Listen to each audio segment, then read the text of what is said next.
BFM Politique avec Xavier Bertrand. Bonjour Xavier Bertrand, vous êtes en direct de votre région, la région des Hauts-de-France. Sur ce plateau pour vous interroger à mes côtés, Thierry Arnaud. Bonsoir, bonjour Thierry, pardon, je ne sais même plus, on ne sait plus dans ces temps de confinement quel jour on est, quelle heure il est. Thierry Arnaud de BFM Business bien sûr et David Doucan du Parisien aujourd'hui en France. Xavier Bertrand, on attend bien sûr la déclaration d'Emmanuel Macron demain soir. Il doit s'adresser aux Français avec ce choix cornélien, comment trouver le juste équilibre entre le fait de sauver des vies, bien sûr, mais ne pas non plus totalement figer le pays.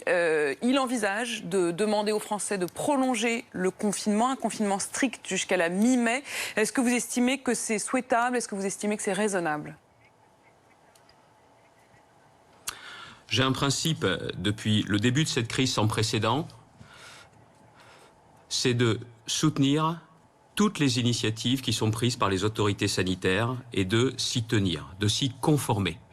Parce que, encore une fois, c'est pour notre bien. Et cette question du confinement, c'est pas une option. La question du confinement, c'est que ça permet d'éviter que le virus ne circule. Donc à partir de ce moment-là, il faut respecter ce confinement. En revanche, ce que j'attends du président, c'est qu'il nous dise très clairement pourquoi on prolonge le confinement et qu'il nous explique clairement pourquoi on prend cette décision. Et aussi qu'on puisse nous donner certainement un horizon plus lointain, quitte à le raccourcir, plutôt que de prolonger de 15 jours en 15 jours. Vous savez, les Français se comparent à nos voisins européens et ils voient bien pour combien de temps est prolongé le confinement. Donc, sur cette question du confinement, il faut bien expliquer pourquoi c'est prolongé, quel est l'enjeu médical. Oui. Et vous l'avez dit tout à l'heure, j'aurais juste bien précisé une chose. On ne peut pas mettre sur le même plan la santé et l'économie. Peut-être est-ce parce que je suis un ancien ministre de la Santé, il n'y a rien de plus important que la santé. Sauver des vies, ça ne peut pas être mis en parallèle d'autres aspects.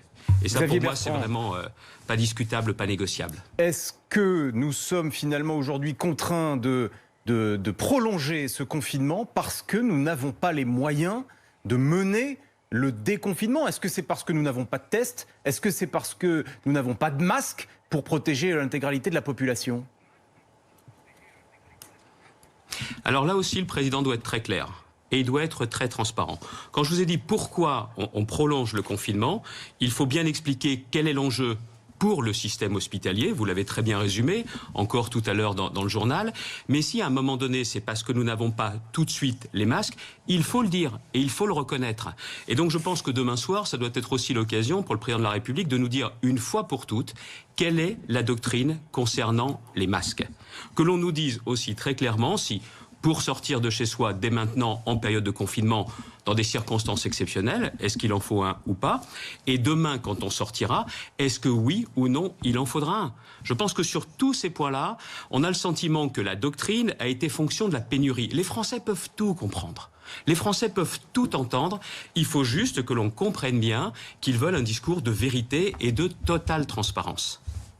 Xavier Bertrand, sur la question des masques, parce qu'on était sur cette question-là précisément, comment s'est articulé le travail que vous avez fait, vous, de votre côté, avec celui de l'État? Vous avez vous-même procédé à des commandes en tant que patron de cette région des Hauts-de-France. Où vous en êtes de cette commande? Est-ce que vous avez, vous, la capacité, si c'est cela vers quoi on doit aller, de contribuer, voire d'équiper, si j'ose dire, intégralement la population de votre région?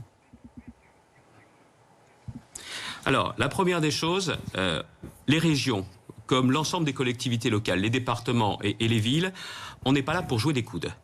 On est là tous ensemble avec l'État pour se serrer les coudes. Il n'est pas question de chercher à désorganiser quoi que ce soit. On voit que la gestion de cette crise n'est pas simple, elle n'est simple d'ailleurs nulle part. Donc franchement, on a plutôt intérêt à jouer collectif. Au départ, nous avons demandé à l'Agence régionale de santé s'ils allaient commander des masques en plus. Ils l'ont fait au travers de l'État. Nous avons entendu du ministre Olivier Véran qu'il y avait 1 milliard de masques qui avaient été commandés, notamment en Chine. Peut-être 2 milliards. L'important, c'est de savoir quand ils pourront clairement être livrés. Donc nous, ce que nous avons voulu faire, c'est en plus. Nous avions déjà quelques centaines de milliers de masques ce matin à 5h53 pour être très précis. La première commande que nous avions effectuée est arrivée à Roissy. Et là, je le dis, ça montre bien que quand on veut, on peut. Les procédures de dédouanement vont avoir lieu pendant le week-end. Donc les services des douanes, à qui je veux rendre hommage, travaillent pendant ce week-end pour pratiquer le dédouanement. Il n'y a pas de droit de douane, mais il y a des procédures, de façon à ce que nous puissions, dès cette semaine, comme nous étions engagés, voir avec les professionnels de santé où il manque encore des masques. Est-ce que dans les hôpitaux, publics et privés, est-ce que dans les EHPAD, il y a ce qu'il faut, et est-ce qu'il y a aussi les libéraux, les infirmiers, les ambulanciers, est-ce qu'ils en ont suffisamment, ainsi que les médecins, et tout le personnel qui travaille à domicile pour notamment aller voir les personnes âgées, les personnes handicapées. Ensuite, et encore une fois, toujours en travaillant main dans la main avec les responsables de l'État, c'est de voir si ceux qui aujourd'hui sortent de chez eux pour aller travailler, est-ce que ceux-là sont suffisamment équipés? Les forces de secours, de sécurité, même la pénitentiaire, les personnels de la pénitentiaire, et de la caissière aux routiers, du pêcheur aux paysans, qui en a besoin. Mais pour ne rien vous cacher, la stratégie va plus loin. Et là, on a besoin d'entendre le président de la République là-dessus. Qu'est-ce que l'État compte faire pendant cette période de confinement et après concernant le port du masque? Parce que si on est en guerre, comme l'a dit Emmanuel Macron, alors il faut une économie de guerre. Je vais vous donner un exemple. Dans la région des Hauts-de-France, mais il n'y a pas que la région des Hauts-de-France, toutes les régions voient des initiatives fleurir. Nous avons 7 fabricants de masques qui ont été agréés par la Direction Générale de l'Armement et qui fabriquent des masques. Notamment des masques, attention, certifiés par la DGA, Direction de l'Armement, certifiés par les autorités sanitaires. Il y a notamment cette fameuse entreprise, Le Mailleux, qui aujourd'hui fabrique 10 000 masques par jour avec des milliers de couturières à domicile. Ce que je suis en train de faire avec l'ensemble des collectivités locales, parce que je vous l'ai dit, il ne faut pas bosser tout seul dans son coin, c'est d'essayer de pouvoir faire un groupement de commandes de façon à leur dire clairement: produisez des masques tout de suite dans les semaines et dans les mois qui viennent. Nous vous les achèterons pour pouvoir doter la population des Hauts-de-France. Je pense que ça veut dire que vous estimez que tout le monde doit importer. Est-ce que vous estimez d'ailleurs que, de ce point de vue-là, il faut s'inspirer, notamment de l'Asie, sur un port du masque obligatoire à la sortie du confinement? Si on en a les moyens, encore une fois, c'est toujours la question. Apolline de Malherbe. Je ne suis plus ministre de la Santé, il n'y a qu'un ministre de la Santé en France, c'est Olivier Véran.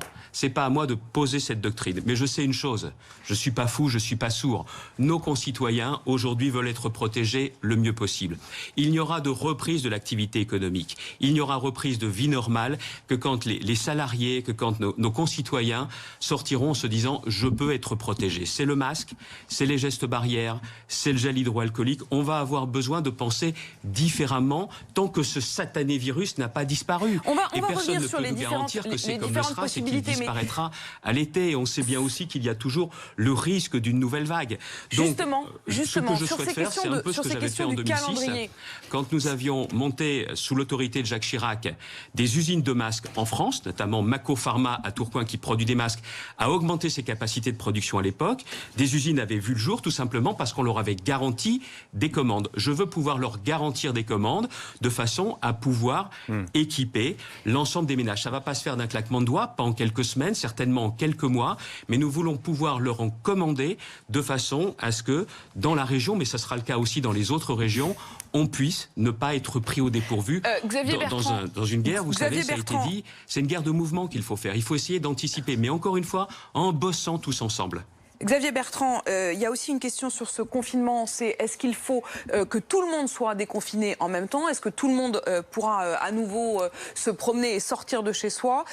Sur les enfants et sur les personnes âgées. Sur les enfants, on croit comprendre que les écoles pourraient ne pas rouvrir avant septembre. Et sur les personnes âgées, Ursula von der Leyen, la présidente de la Commission européenne, dit que l'Union européenne envisage de maintenir les personnes âgées en confinement jusqu'à la fin de l'année. Elle précise: je sais que c'est difficile, mais c'est une question de vie ou de mort. Est-ce que c'est possible ? Oui, c'est possible, mais encore une fois, ceux qui nous gouvernent aujourd'hui ont des informations que nous n'avons pas et que je n'ai pas. Ça veut dire très clairement que tout dépend des scénarios qui existent, notamment concernant le développement encore et encore de cette épidémie.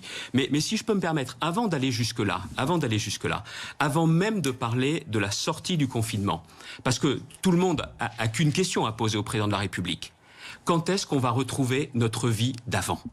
Quand est-ce que notre quotidien d'aujourd'hui, que nous avons accepté, et quand je vous dis qu'il ne faut pas prendre les Français pour des enfants, il ne faut pas les culpabiliser, regardez quand même, en quelques jours, ils ont changé complètement leur mode de vie.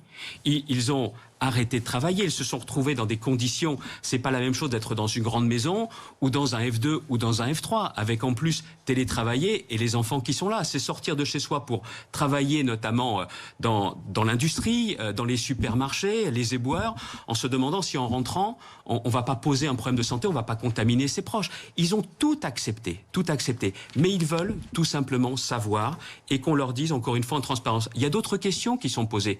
Les tests. Quand est-ce que nous aurons justement des tests pour tout le monde ? C'est la chloroquine, quand est-ce que va cesser cette querelle qui semble être une querelle d'experts et qu'on se dise très clairement qu'on va être capable d'apporter une réponse claire et un traitement clair. C'est aussi d'autres questions qui sont importantes. C'est qui est autorisé à travailler ? Et il faut qu'on arrête avec ces sortes de déclarations contradictoires dans des sujets comme ceux-là, qui sont jamais simples, dans une crise qui n'est pas simple, qui est du jamais vu.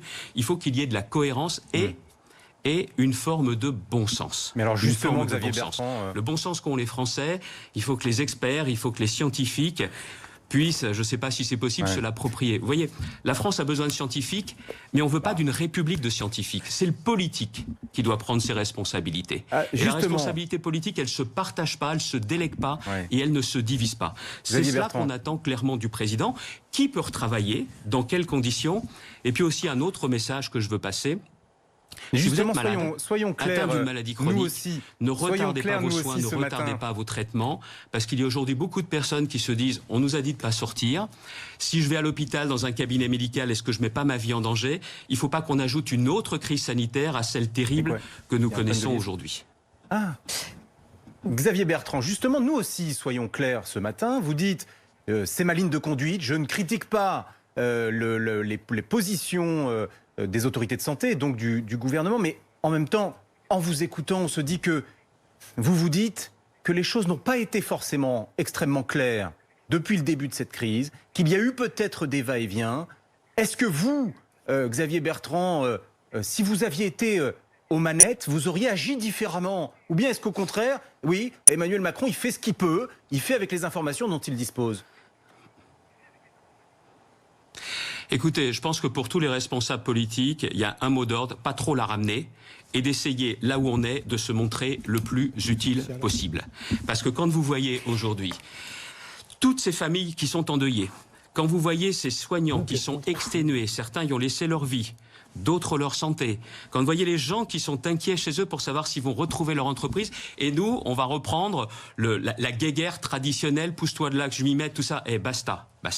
Aujourd'hui, il n'y a qu'une ligne de conduite, c'est pour la classe politique d'essayer de se mettre à la hauteur des circonstances et tout simplement de se montrer utile et efficace. Il n'y a aujourd'hui que ça qui compte.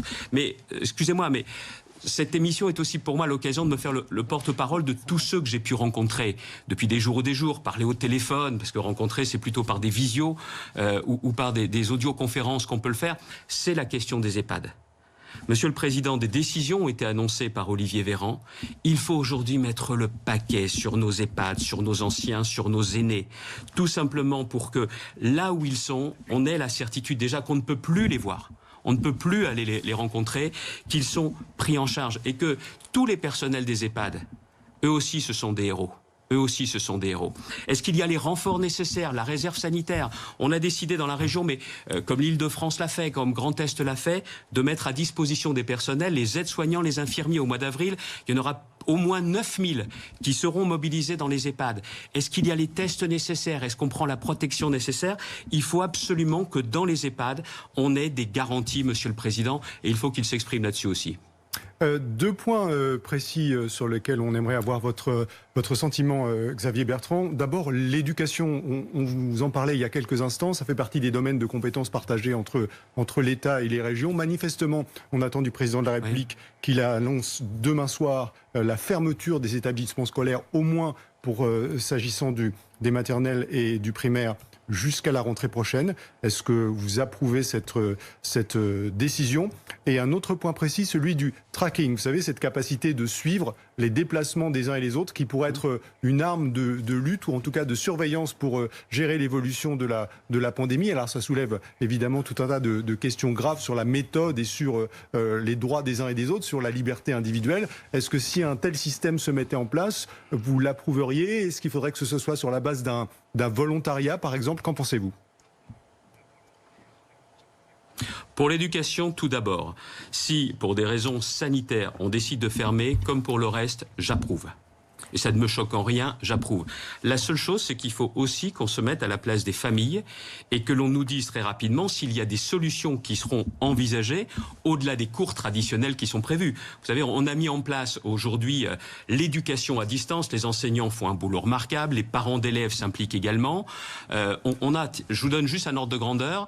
La semaine dernière, on avait quasiment 285 000 personnes qui se sont connectées dans la journée justement pour suivre les cours à distance. Et quand certains n'ont pas les ordinateurs chez eux, la région a mis à disposition un demi-millier d'ordinateurs pour qu'il n'y ait pas cette coupure, cette cassure territoriale et sociale.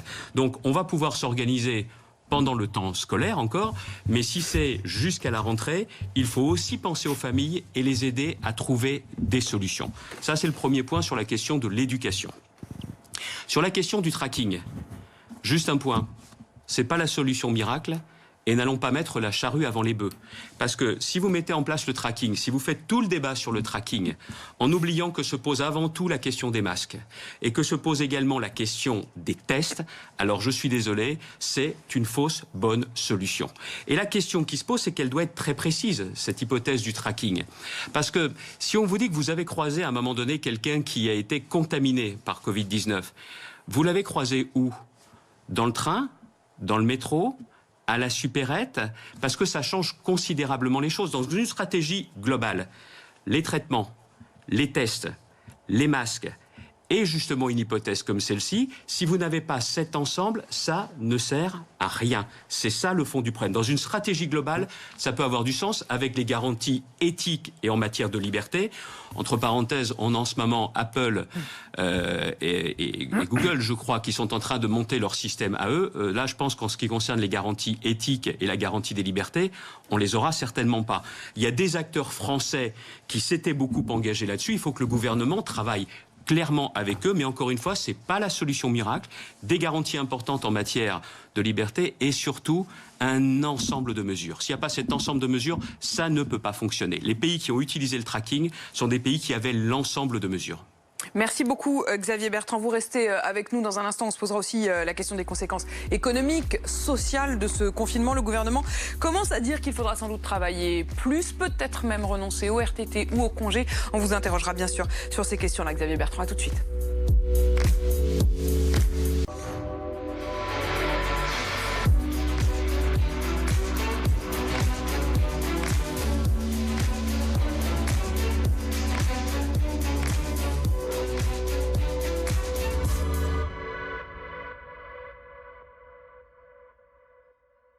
On poursuit ce BFM politique avec Xavier Bertrand dans un instant, mais avant cela, un point sur l'actualité. Évidemment, cette actualité de confinement et de dimanche de Pâques avec vous, Philippe Godin. Avec beaucoup de questions et l'attente des réponses. Celle d'Emmanuel Macron, le président de la République, s'exprimera demain soir après les applaudissements de 20h. Il devrait revenir sur les mois écoulés et surtout évoquer sa stratégie pour les prochaines semaines à venir, notamment en matière de confinement. Répondre aussi aux interrogations économiques et peut-être à l'appel du MEDEF qui appelle à une reprise du travail dans de bonnes conditions. Il faut, c'est maintenant très posément, très objectivement, savoir quelles sont les mesures appropriées, parce que si on est guidé par la peur, on va rester chez nous des mois et des mois. Et c'est pas tenable. C'est d'aller travailler quand c'est possible, dans des conditions de sécurité, pour faire en sorte que l'État puisse avoir des rentrées fiscales et que la solidarité nationale s'exprime pour ceux qui en ont vraiment besoin. Autre dossier sur lequel le président de la République est attendu, c'est celui de la réouverture des écoles. Les examens, vous savez, ont été réorganisés avec le baccalauréat, par exemple, qui passe en contrôle continu. Mais qu'en est-il des cours? Pourront-ils reprendre dans quelques semaines, dans quelques mois ou seulement en septembre? Des inquiétudes qui émergent dans les associations de parents d'élèves. C'est pas notre métier de savoir quand est-ce qu'il faut reprendre. L'important, c'est la sécurité des élèves, de la communauté éducative et de tous ceux qui vivent autour d'eux. Donc l'école, effectivement, c'est important de savoir quand ça va reprendre, mais le plus important, c'est ce qui se passe aujourd'hui dans les hôpitaux. Les chiffres à la mi-journée de cette pandémie et les chiffres européens avec ce décompte de nos confrères de l'AFP. 75 000 morts au total du Covid-19 en Europe, en France. 13 832 décès liés à cette épidémie. 353 de plus en 24 heures selon les chiffres annoncés hier soir par la Direction générale de la santé. Conséquence évidemment de cette pandémie, ce dimanche de Pâques si particulier au Vatican. Les images de cette bénédiction en direct Urbi et Orbi du pape François, traditionnelle bénédiction à la ville et au monde, qui, vous le voyez, ne se déroule pas à la loggia de la basilique comme le veut la tradition, mais qui se déroule à l'intérieur de cette basilique quasi déserte. Quelques dizaines de personnes seulement, vous le voyez, pour entourer le pape qui va prononcer cette bénédiction Urbi et Orbi. Tout cela avec une place Saint-Pierre totalement désertée. L'année dernière, ce sont 70 000 fidèles qui étaient réunis place Saint-Pierre. Cette année, c'est le silence qui règne sur cette place Saint-Pierre.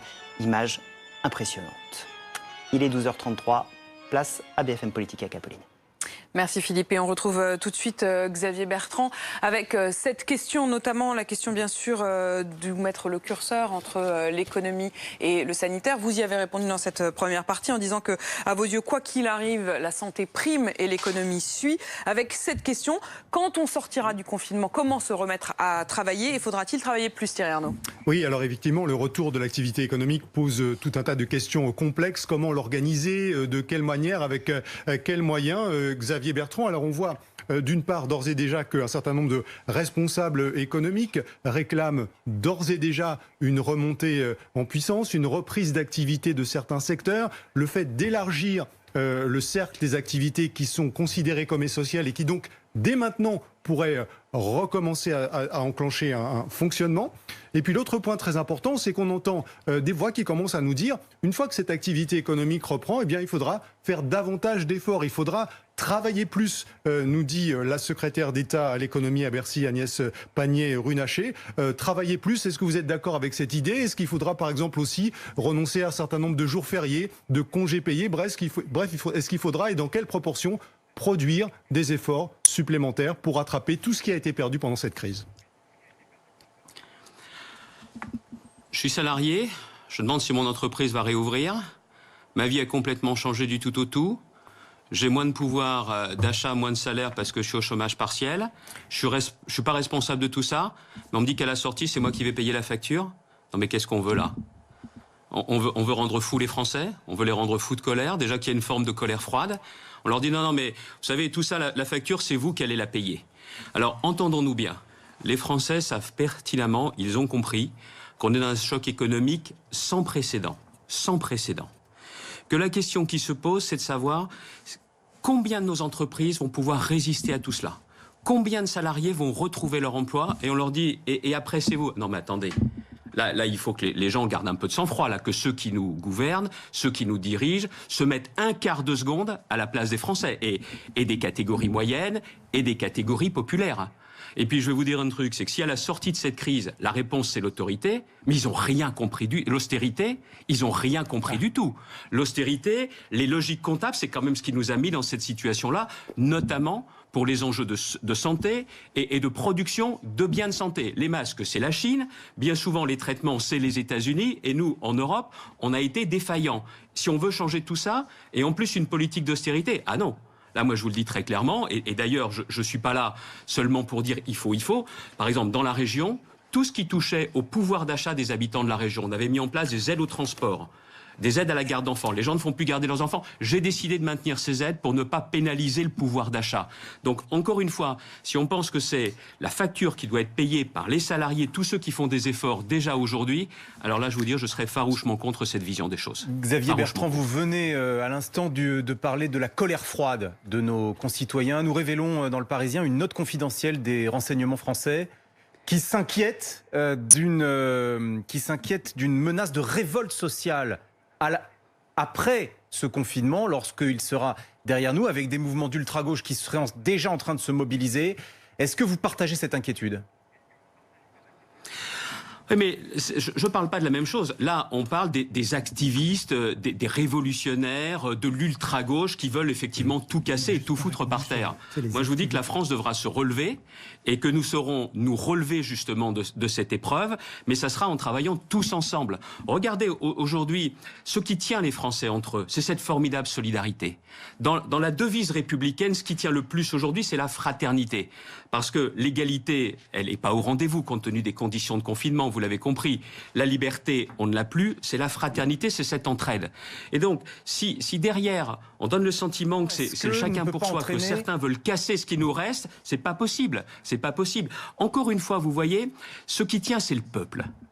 C'est les mouvements de solidarité, comme je vous en parlais tout à l'heure. Et donc, je pense très clairement qu'il ne faut en rien fragiliser la société française et que nous devons à tout prix veiller à ne pas augmenter les injustices, les inégalités, qui sont non seulement une faute morale, mais qui sont en plus un contresens économique pour ceux qui ne penseraient qu'à ces logiques d'efficacité économique.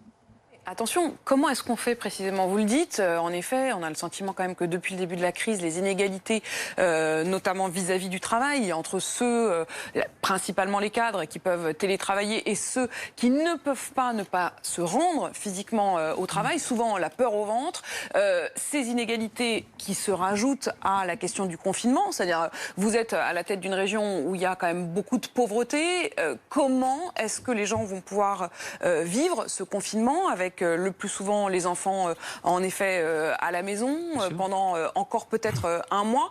Qu'est-ce que vous pouvez leur dire et qu'est-ce que vous pouvez faire concrètement, ne serait-ce qu'en tant que président de région? Est-ce que vous avez les leviers ou alors, si vous ne les avez pas, qu'est-ce que vous demandez à l'État?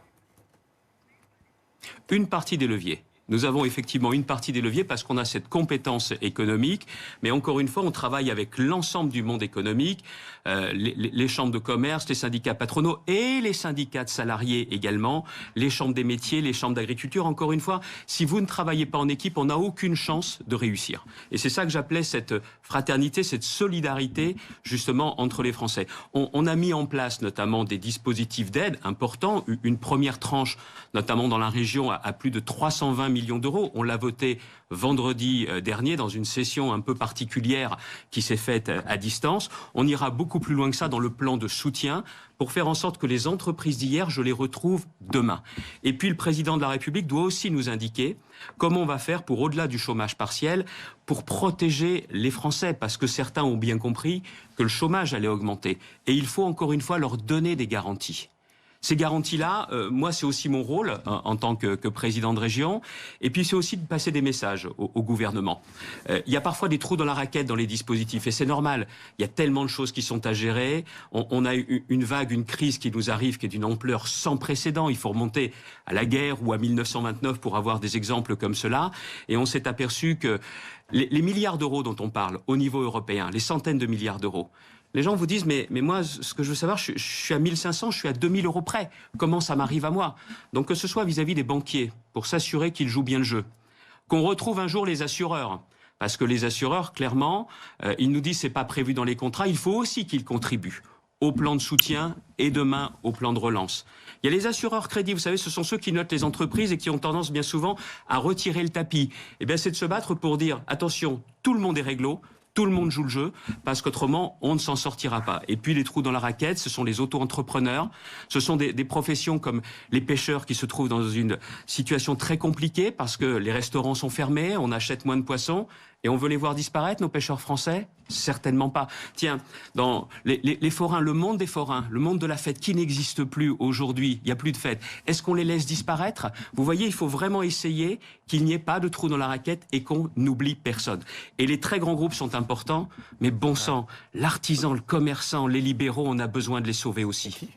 Et on a des outils pour ça. Parce que je vous ai parlé des outils de la région, mais c'est vrai que l'État a mis en place un plan, mais qui, à mon avis, s'il y a prolongation du confinement, il faudra aller au-delà. Vous voulez que je vous dise ces milliards d'euros? C'est un bon investissement. C'est un bon investissement. On est capable bien souvent de mettre beaucoup d'argent sur la table pour faire venir des entreprises. c'est bien aussi de mettre de l'argent sur la table pour sauver nos entreprises. Surtout que si l'Europe joue vraiment le jeu, on est capable d'avoir des moyens beaucoup plus importants pour soutenir et relancer.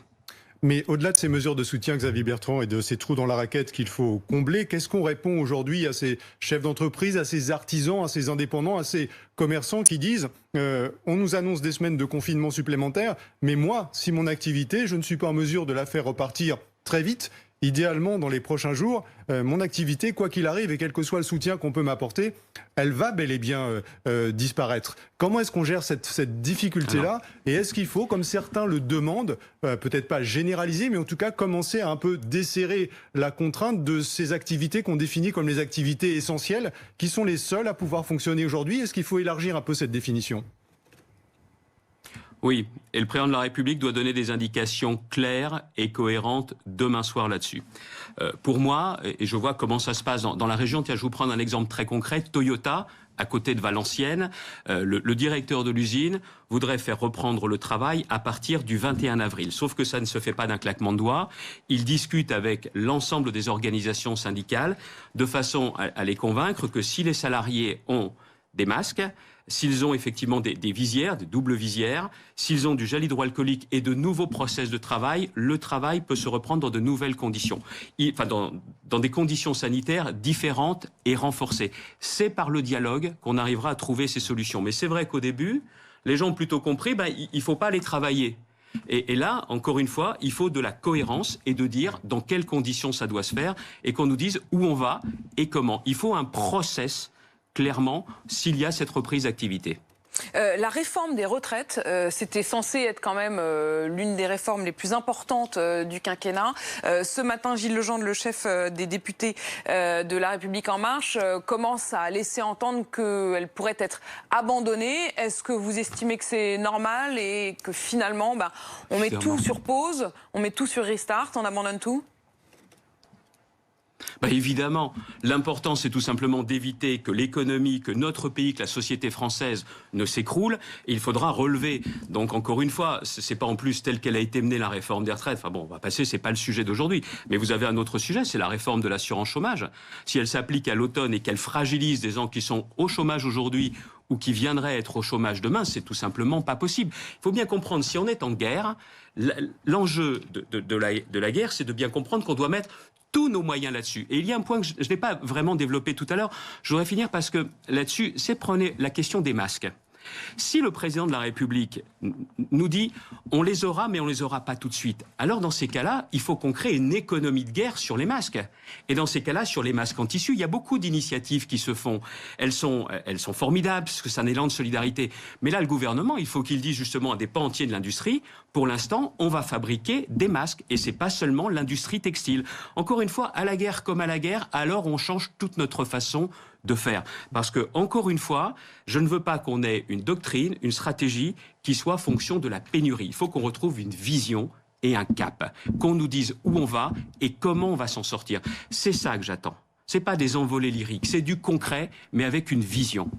Alors, il y a du très concret, c'est que pour relancer nos économies, une fois que l'épidémie, on le souhaite tous, sera derrière nous, nous ne pourrons pas le faire tout seuls dans notre coin. L'économie, elle est mondialisée. Est-ce qu'on va pouvoir, selon vous, Xavier Bertrand, vous êtes dans une région qui est frontalière, est-ce qu'on va pouvoir relancer cette économie tout en maintenant nos frontières fermées ? On entend dire que les frontières de Schengen, par exemple, pourraient rester fermées jusqu'au mois de septembre, peut-être davantage. Et puis à l'intérieur de Schengen, c'est le flou. Là encore, est-ce que les frontières vont rouvrir ? Oui ou non ? Quelle est votre position là-dessus ? Quand il y a un enjeu sanitaire, on ferme. Tout simplement pour éviter une propagation accélérée. Mais aujourd'hui, la question est simple, c'est que le virus circule principalement à l'intérieur de nos frontières et il circule moins vite en raison du confinement. Mais demain, de toute façon, l'enjeu, il est au-delà de ça. C'est qu'on a besoin de sortir de notre faiblesse vis-à-vis des Américains et de notre dépendance vis-à-vis des Chinois. Et encore une fois, c'est affaire à l'échelon européen. Même si la France, dans ces conditions-là, c'est pas seulement une souveraineté européenne qu'il faut incarner, c'est une souveraineté nationale. Mais vous savez, c'est pas tout à fait nouveau. Quand en 2006, de retour de Chine, je propose à Dominique de Villepin et à Jacques Chirac d'avoir eu une production de masques en France, c'est parce que le ministre santé de Chine me dit à l'époque, vous savez, si on a une pandémie en même temps que vous, les masques, ils serviront pour les Chinois en premier. Et ne nous le reprochez pas, vous feriez la même chose. C'est comme ça qu'on se lance dans cette opération de souveraineté et de protection à l'époque. Vous savez, ça avait été fait, ça a été arrêté, c'est pas compliqué. Mais si, Jacques Chirac, alors je vais vous dire, être ministre de la Santé avec Jacques Chirac, c'était un redoutable confort, parce que pour lui, il n'y avait rien de plus important que la santé. Rappelez-vous, le plan cancer, le plan sur la sécurité routière, c'était pour sauver des vies. Et d'ailleurs, Nicolas Sarkozy avait continué la même logique, mais pour constituer ce plan, avec Jacques Chirac, c'était vraiment quelque chose de formidable.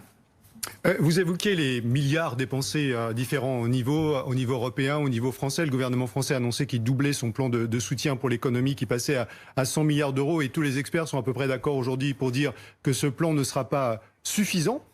Jusqu'où est-ce qu'on peut aller? Et compte tenu du fait que l'État est en train de distribuer l'argent qu'il n'a pas aujourd'hui et qu'il doit emprunter, au bout du compte, qui va payer? L'Europe a cet argent. L'Europe a ses facilités monétaires. Je dis bien ses facilités monétaires. Et la Banque centrale a pris de nouvelles dispositions. Je pense qu'il faudra aller plus loin encore, comme le fait notamment la Federal Reserve Bank. La Banque d'Angleterre a aussi une logique beaucoup plus ouverte, beaucoup plus allante. Et je ne parle même pas de la Banque du Japon, qui est aussi sur la même logique. Revenons en Europe. La Banque centrale peut aller plus loin, notamment pour garantir les dettes souveraines. Et vous savez que la discussion qui se pose, c'est la solidarité, européenne ou pas, sur les dettes. Je dis à ceux de nos amis européens qui se disent que ça pourrait être le chacun pour soi, s'ils acceptaient ou s'ils incarnaient ce chacun pour soi au niveau européen, c'en serait terminé de l'Europe. Et ceux qui aujourd'hui, notamment les Néerlandais, ne s'imaginent pas un court instant qu'ils s'en sortiront mieux s'il n'y a pas l'Europe ou s'il y avait une Europe. Ça veut dire, Xavier Bertrand, qu'il faut mettre en place ces fameuses Corona Bonds, ces fameuses obligations européennes?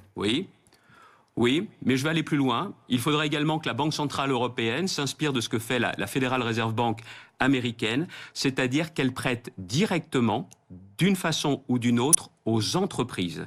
Ça a été un tabou pendant longtemps. Ce tabou a été levé parce que la Banque centrale européenne achète du billet commercial, comme l'on dit, mais c'est de prendre soit des actions sans droit de vote, soit des titres participatifs, soit des obligations convertibles pour financer nos entreprises, pas seulement dans le cadre d'un plan de soutien, mais d'un plan de relance.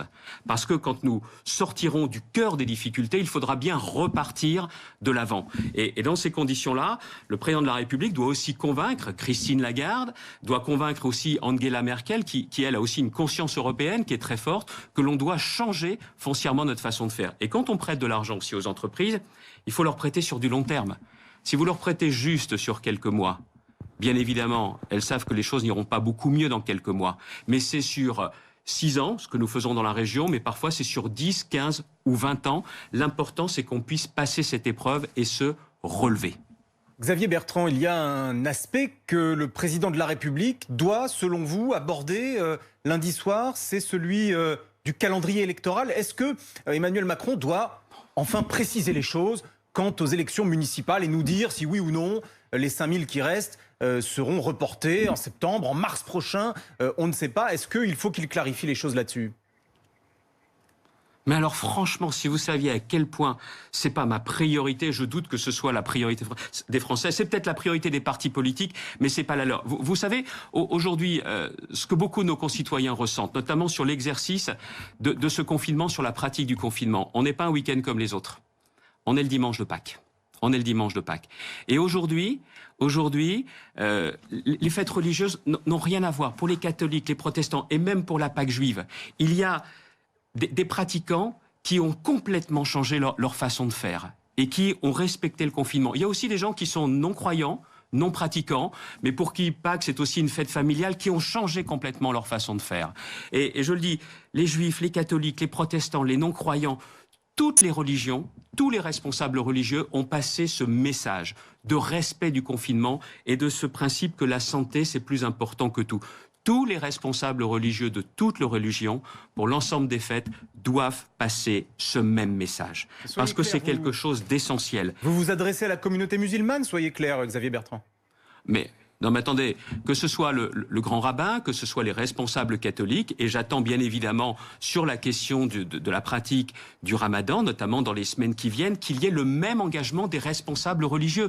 Parce Vous en que doutez ? comprenez bien, je sais non, c'est pas ça. Il y en a qui n'attendent que ça, qu'on ait des divisions entre nous. Et je vous l'ai dit tout à l'heure, les inégalités qu'il y a dans la société française, les divisions potentielles, on doit tout faire pour qu'elles ne soient pas exacerbées. Et c'est l'ensemble des responsables qui doivent justement demander le respect du confinement et le respect des règles sanitaires. Parce qu'encore une fois, il n'y a rien de plus important que la vie. Donc soyons très clairs, vous attendez de la part des responsables musulmans, après les déclarations qui ont été celles des responsables chrétiens et juifs pour la période de Pâques. Tous. Prochaine période religieuse, ce sera effectivement le Ramadan. Vous demandez à ce qu'il n'y ait pas de rassemblement, notamment pour la rupture du jeûne. Il faut que les responsables religieux musulmans le disent clairement.